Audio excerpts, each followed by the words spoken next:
Si c'était à refaire, eh ben, je recommencerais. Mais pas de la même manière. Alors là, je vais jouer au jeu de comment je ferais les choses si je pouvais retourner dans le passé, prendre la DeLorean, retourner 7 ans en arrière et recommencer tout depuis le début. Reprendre mon projet à zéro, mais avec tout le savoir que j'ai aujourd'hui. Parce que oui, bien sûr, on commence et on sait rien, on a plein de choses à apprendre, on est plein de bonne volonté et avec le temps, on apprend. Et aujourd'hui, dans mon projet agricole, j'ai une chance, j'ai un confort que je trouve énorme, c'est que je sais que si jamais il y a une tempête qui emporte tout, si je sais que je dois partir à l'autre bout du monde pour une raison ou une autre, si je sais que je dois déménager, que je dois tout quitter, tout arrêter, si le feu ou le vent ou l'eau emporte toute mon infrastructure, je sais que je pourrais recommencer sur de meilleures bases, fort de mon savoir, de mon savoir-faire, de ce que j'ai appris. Je pourrais tout recommencer mieux et ça ira plus vite et j'aurais pas besoin de retraverser les mêmes erreurs. Je pourrais partir sur de meilleures bases, plus solides, comme le rock.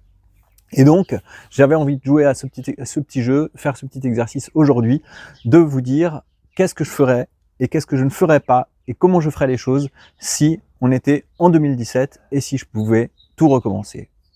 Alors, déjà, petit disclaimer, cette vidéo n'est pas faite pour les gens qui ont envie de faire de la demi-agriculture. Respect, vous faites ce que vous voulez, mais ici, il s'agit de faire de l'agriculture pour nourrir les gens, de l'agriculture vivrière. Il s'agit d'être agriculteur et de produire, et que la production agricole soit la principale source de revenus. Donc si vous avez un projet d'agrotourisme ou si vous avez un projet de faire quelque chose, je sais pas moi, par exemple d'avoir un magasin et de vendre de la nourriture, de faire un commerce et de faire un petit peu de production, mais que la production ne soit pas votre principale source de revenus, respect, c'est très bien, il n'y a aucun problème, mais là il s'agit vraiment de parler aux gens qui, comme moi, ressentent cette flamme, cette volonté de nourrir les gens, de produire de la nourriture et de gagner leur vie grâce à la production de nourriture. Donc si vous vous retrouvez dans ce profil et que vous avez envie de lancer votre exploitation et que vous ne savez pas trop commencer, par où commencer, voilà, ici je vais vous donner des petits conseils et je vais vous dire ce que moi je ferais. Alors d'abord, première chose, il y a une mode depuis quelques années maintenant, ça dure, hein, c'était déjà là et c'était nouveau pour moi, mais c'était déjà présent quand j'ai commencé il y a 7 ans. C'est le maraîchage. Ne faites pas de maraîchage. Alors, entendez-moi bien. Je dis pas que vous ne devez pas avoir de jardin. Je dis pas que vous n'en aurez jamais. Seulement, le maraîchage, le jardin, la production, c'est quelque chose qui est très excitant. Ça fait vraiment rêver. Je sais, je suis moi-même complètement victime de cette excitation. Je trouve ça super l'idée de faire un jardin pour faire pousser des légumes, pour faire pousser des fleurs. D'ailleurs, c'est ce que j'ai fait. J'ai commencé en ayant un jardin et en produisant des légumes et en les vendant sur le marché. Alors, maintenant, je fais pousser des fleurs et je fais encore un petit peu pousser des légumes. Et c'est super intéressant, c'est super sympa, c'est super valorisant, sauf que c'est vraiment le plus difficile dans tous les projets agricoles. Je crois bien que c'est le fait de faire pousser des légumes et même des fleurs et de les vendre, c'est vraiment pas si simple. Il y a plein de problèmes, il y a plein de défauts dans ce projet-là qui sont difficiles à surmonter et qui ne permettent pas d'avoir un bon point de départ pour se lancer dans le métier d'agriculteur, dans un projet agricole. Surtout si, comme moi, vous avez pour vocation d'avoir un projet agricole qui soit diversifié. Si vous avez ce rêve d'une exploitation qui soit paysanne avec plusieurs ateliers, alors ne commencez surtout pas par là. Dites-vous que le jardin, si l'agriculture c'était un sport de combat, ça serait du niveau ceinture marron, voire ceinture noire. Mais on va pas commencer par là. C'est pas la meilleure manière d'entrer dans ce domaine-là. Quels sont les meilleurs domaines pour entrer dans l'agriculture? Eh ben, il y en a un, quel chemin que j'ai pris, et donc je peux vous dire que c'était vraiment un bon chemin.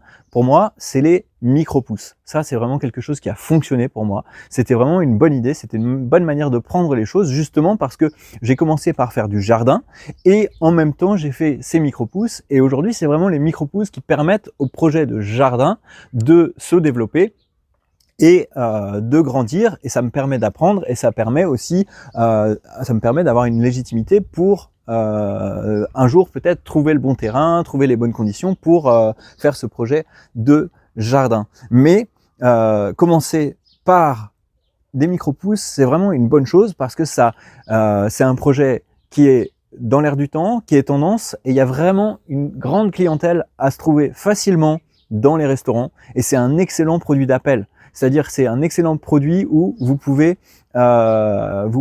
trouver, aller voir les restaurants de votre ville, les restaurants de la petite ville ou de la grande ville dans laquelle vous habitez, et vous leur montrez ça, et ils sont tellement heureux d'avoir ces produits qu'ils n'auront probablement pas en local, ou alors qu'ils auront, qu'ils trouveront mais qu'ils importeront d'ailleurs. Donc, commencer avec des micro-pousses, ça demande pas beaucoup d'espace, c'est mobile, ça a une forte valeur ajoutée, ça permet de trouver des bons clients qui vont ensuite vous acheter d'autres choses. Donc ça, je recommande vraiment de commencer par là, comme base. Parce que si vous commencez à faire un jardin quelque part, après comment est-ce que vous allez faire pour le déplacer? Il faut installer des serres, il faut avoir des normes, machin, il faut avoir la terre pour le faire. Et la terre, elle est souvent rare, surtout dans les endroits où il y a des opportunités économiques. Donc c'est compliqué. Alors que là, c'est quelque chose que vous pouvez faire avec peu, sans terre. Vous pouvez toujours trouver un moyen de vous débrouiller pour le faire. Et donc je vous recommande de faire ça ou un autre projet. Le deuxième projet, la deuxième chose que je vous conseille, mais vraiment de faire, le projet que personne ne fait parce que c'est pas encore à la mode, mais qui va sans doute le devenir dans les années qui viennent, quand les gens vont se rendre compte à quel point c'est génial et à quel point c'est important, c'est de faire des poulets de chair. Et oui, c'est ça. Non, je sais, est-ce que vous pensez, vous dites, ah mais non, mais tout le monde devient vegan en ce moment, plus personne veut manger de la viande. Mais c'est pas vrai en fait. Et moi, je pense vraiment qu'il y a une place, les gens, ils ont terriblement envie d'avoir des nouveaux agriculteurs qui font des choses un petit peu traditionnelles. Et ça ne veut pas dire que vous avez besoin de les faire de manière traditionnelle comme le font tous les éleveurs. Aujourd'hui, il y a des super techniques qui se développent, il y a des documentations pour faire ce qu'on appelle des poulets de pâturage en agriculture régénérative. Alors c'est un grand mot, ça fait un peu peur. C'est pour ça que je me suis pas vraiment intéressé au truc au début, mais maintenant je me rends compte que j'aurais mieux fait de commencer par ça. Alors, le poulet sur pâturage, pour cette vidéo, on va laisser de côté le côté régénératif qui est intéressant, mais bon, qui est un petit peu un à côté. Mais le poulet de pâturage, regardez l'idée. Si vous voulez faire du maraîchage, si vous voulez faire des fleurs, il vous faut un terrain sur lequel vous pouvez investir pour l'améliorer. Il faut travailler le sol, il faut mettre des engrais, il faut installer des serres, tout ça. Poulet de pâturage, qu'est-ce que c'est? Vous fabriquez des cages en bois avec du grillage dessus comme ça. Des cages que vous pouvez déplacer tous les jours. Et vous mettez les poulets dedans. Alors, vous les achetez. Vous achetez des petits poussins, ça s'achète par 50, par 100. Vous les mettez dans ces cages-là et tous les jours, vous venez et vous déplacez. Vous leur donnez à manger du blé, vous leur donnez des céréales, vous leur donnez de l'eau et vous les déplacez. Et du coup, ils vont manger à la fois la prairie et à la fois les céréales que vous allez leur donner. Donc, ils vont pousser vite, ils vont pousser bien.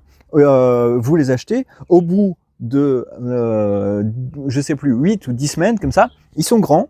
Vous les tuez, vous les découpez.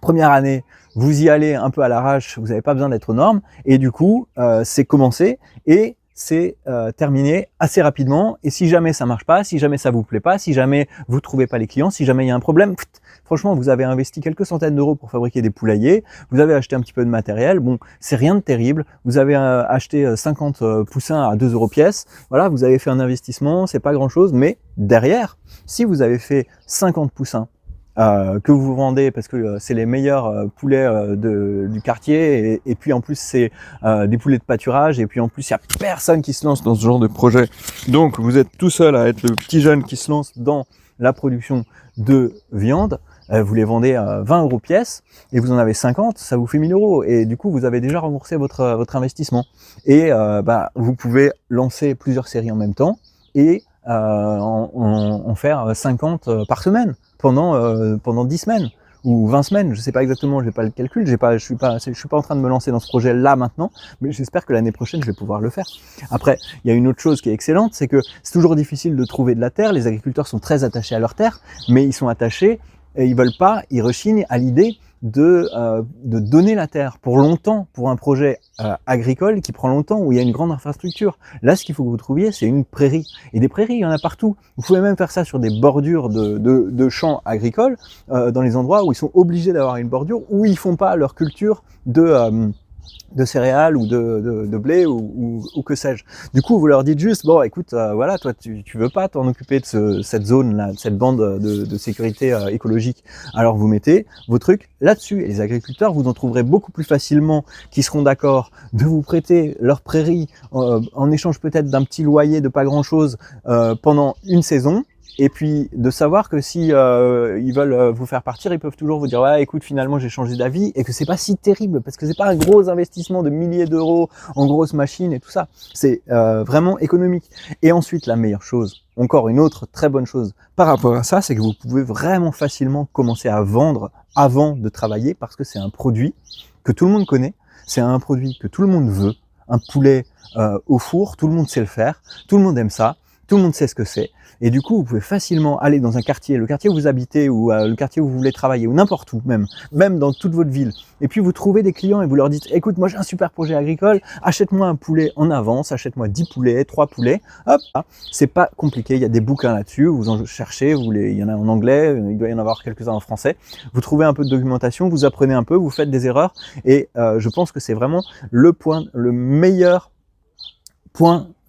atelier pour commencer à être agriculteur, pour apprendre à se servir des tuyaux, pour apprendre à se servir de l'électricité, pour apprendre à se servir de tous les outils du vivant, les cages, le bricolage, tout ça.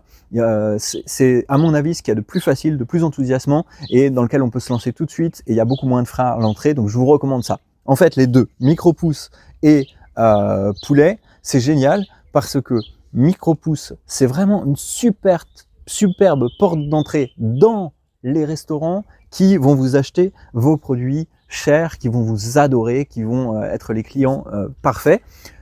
Mais le désavantage, c'est que c'est quand même un investissement qui peut être un petit peu important, et c'est un petit peu plus technique. Les poulets de chair, ça c'est un projet que vous pouvez faire un petit peu partout, mais par exemple si vous êtes à la campagne, dans un endroit un petit peu isolé, ça va être difficile de trouver beaucoup de clients pour vos micro-pousses. Par contre, des poulets de chair, vous pourrez en vendre à la campagne, à mon avis, sans problème, et vous n'avez pas besoin d'avoir tant d'infrastructures. Ensuite, deuxième chose, faites tout très léger. Ça, voilà, les deux projets que je viens de citer, ils ont ces caractéristiques-là, ils sont extrêmement légers. Et ben, je vous recommande vraiment d'être dans cette dynamique-là. Moi, je l'ai été dans l'évolution de mon projet, mais j'aurais pu l'être encore plus. Et un autre avantage, c'est que si vous avez déjà lancé votre truc, si vous avez déjà lancé votre petite exploitation, que vous avez déjà des clients, que vous avez déjà des gens qui comptent sur vous, alors ce sera vraiment facile de se positionner en disant « Hey, regardez, j'ai lancé mon entreprise, ça a marché, c'était super, mais maintenant il faut que je parte », sans être dans l'accusation, vous voyez, mais de dire ah, je suis orphelin, mais ça, dans les journaux, ça a fait un carton. Et c'est comme ça que moi, j'ai trouvé ma maison, j'ai trouvé mon terrain là, dans le quartier dans lequel j'habite, et ensuite, j'ai trouvé ma maison comme ça, en disant voilà, on était quelque part, c'était bien, mais maintenant il faut qu'on parte. Est-ce que vous pouvez, s'il vous plaît, nous aider à trouver un terrain pour que je puisse continuer à faire vivre mon projet agricole? Et j'avais un article dans le journal local qui m'a permis de trouver un super terrain dans ce quartier très prisé. Et il y a une de mes clientes du marché qui cherchait elle-même à acheter un bien immobilier, qui m'envoyait les annonces de tout ce qui pouvait correspondre à notre profil, et du coup on était les premiers à visiter cette super maison, on a pu l'acheter. Mon projet, il a touché, ma situation a touché la propriétaire qui a décidé de nous vendre le bien, et c'était vraiment une super affaire. Et donc vous voyez, c'est une fois que vous êtes parti, bah, si vous êtes mobile, vous allez pouvoir vous déplacer, et en plus vous allez avoir un gros bonus, parce que il y a une prime les gens trouvent ça génial, ils ont envie de vous aider, quoi. Donc, lancez-vous, mais dans quelque chose de vraiment léger, quelque chose de déplaçable, quelque chose où il faut vraiment que ce soit facile à déplacer. C'est vraiment important. J'avais pas vraiment conscience de ça, ou alors je pensais que les choses étaient plus faciles à déplacer quand j'ai commencé moi, mais aujourd'hui, si je devais repartir de zéro, bah, je ferais ça, quoi. 3-4 caravanes avec un chauffage, un déshumidificateur, des étagères et de la lumière, et voilà, quoi. Après, attention, il faut absolument que vous ayez de l'eau du réseau, hein, et il faut absolument que vous ayez de l'électricité de bonne qualité. C'est-à-dire, si vous avez une rallonge qui fait 150 mètres pour 4 serres, ça va pas suffire. Mais bon, après, je sais pas où vous en êtes, mais si vous commencez juste avec une petite serre. Et là, dans ce cas-là, bah, c'est moins compliqué. Et si vous êtes vraiment juste à côté, vous pouvez vous débrouiller en utilisant par exemple un chauffage au pétrole. Et du coup, bah, vous avez à remplir, c'est un peu contraignant, mais ça passe. Vous pouvez quand même le brancher sur l'électricité si vous en avez, mais pas beaucoup. Et du coup, vous pouvez quand même tout programmer. Bon, voilà. Après, l'eau, il faut vraiment avoir de l'eau en abondance et idéalement de l'eau du réseau, de l'eau parce que oui, de l'eau du réseau parce que l'eau des nappes phréatiques, l'eau des cuves et tout ça en agriculture, il y a des contrôles et il faut faire des analyses régulièrement pour la propreté et pour la potabilité. C'est des trucs que j'ai pas eu besoin de faire, heureusement, même s'il y a eu un temps où j'étais pas dans une situation où j'avais de l'eau du robinet. J'ai réussi, enfin voilà, maintenant j'ai de l'eau du robinet, de l'eau du réseau et c'est vraiment très très pratique. Voilà, donc vraiment faites léger, commencez votre projet avec peu de choses. Si vous décidez de suivre mon conseil et de faire des poulets, vous avez besoin d'un espace pour, si vous voulez acheter des poulets moins chers, il faut que vous les fassiez grandir, vous recevez des poussins, il faut que vous les receviez dans, il faut que vous les recevez, il faut que vous les fassiez grandir dans une couveuse, hein, dans un espace à l'intérieur. Alors ça, pareil, vous le faites dans une caravane, vous construisez pas une grange de 500 mètres carrés pour vos projets futurs si vous savez pas que vous allez rester là. Si vous allez rester là. Et la mobilité, c'est vraiment un truc très important. Et puis un petit investissement aussi. Il faut avancer petit à petit, investir dans les choses petit à petit, à mon sens, et c'est ce que je ferai. Mais ouais, voilà, pour lancer un projet agricole. Et après, au niveau des normes, une troisième chose que j'aimerais dire, c'est soyez respectueux, mais en même temps, si vous n'êtes pas trop au courant qu'il y a des règles par rapport à ceci ou par rapport à cela, soyez un petit peu naïf, laissez-vous un petit peu aller à prendre des risques, parce que il y a beaucoup de réglementations, il y a beaucoup de règles dans les activités professionnelles dont on entend parler mais qui font un peu partie de l'imaginaire collectif et qui sortent un petit peu de nulle part. Des règles sur l'hygiène, des règles sur la sécurité, tout ça, il faut vérifier. En même temps, si vous êtes un petit bonhomme comme ça et que vous commencez, le temps que y ait un contrôle qui vienne, vous pouvez grandir, avoir de la légitimité, avoir des investisseurs qui vous aideront le moment venu s'il faut mettre les choses aux normes. Attention, soyez toujours plein de bon sens et ne mettez pas vos clients, les gens qui mangent vos produits en danger, évidemment. Mais ne soyez pas trop flippés non plus, parce que sinon vous faites rien, vous avancez pas dans votre projet et il faut savoir un petit peu prendre des risques de ce côté-là. Et finalement, moi, mes relations avec les autorités de régulation, c'est plutôt ça qui en ressort, c'est-à-dire ils n'ont pas non plus envie que vous soyez trop flippés. Ils ont quand même envie que vous preniez des risques, que vous fassiez les choses. Ils ont envie que les gens créent des entreprises, en fait. Hein. Donc, allez-y un petit peu. Soyez dans un entre-deux, mais soyez surtout pas trop flippés de telle ou telle règle que vous avez entendue parce que votre cousin vous a dit qu'on n'avait pas le droit de, je sais pas moi, d'abattre un poulet. Enfin, j'en sais rien, hein, je sais pas. Mais en tout cas, vous voyez, il faut se renseigner. Et en même temps, il faut pas trop se renseigner parce que sinon vous faites que ça. Les normes, elles sont aussi faites pour protéger les consommateurs des grands groupes, des grosses entreprises qui vont prendre des raccourcis et parfois elles correspondent pas à la réalité d'un petit projet qui se lance comme ça et qui va essayer de se dépatouiller dans les premières années pour créer un revenu. Vous voyez, c'est pas pareil. Donc n'ayez pas trop peur de ça. Voilà, ça c'est les 3 trucs que je ferais.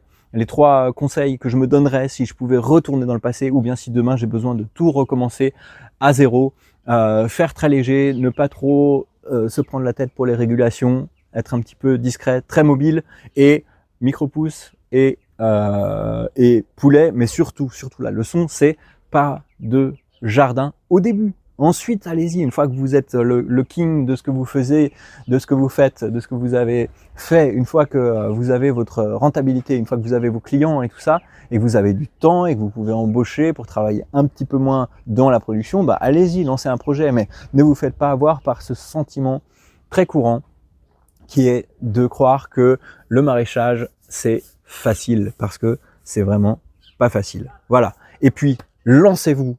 Prenez des risques, Faites ce dont vous rêvez. Il n'y a pas de plus beau métier que le métier d'agriculteur. Il n'y a pas de plus valorisante activité que de donner à manger aux gens et de les voir avaler le fruit de votre production. C'est beau, c'est magnifique. Chaque matin, je me lève et je suis motivé. J'ai peur de rien. L'avenir est beau, ma famille est belle, tout le monde en bénéficie autour de moi. Donc, je vous recommande vraiment de le faire si vous avez cette pulsion. Faites-le, mais faites-le intelligemment.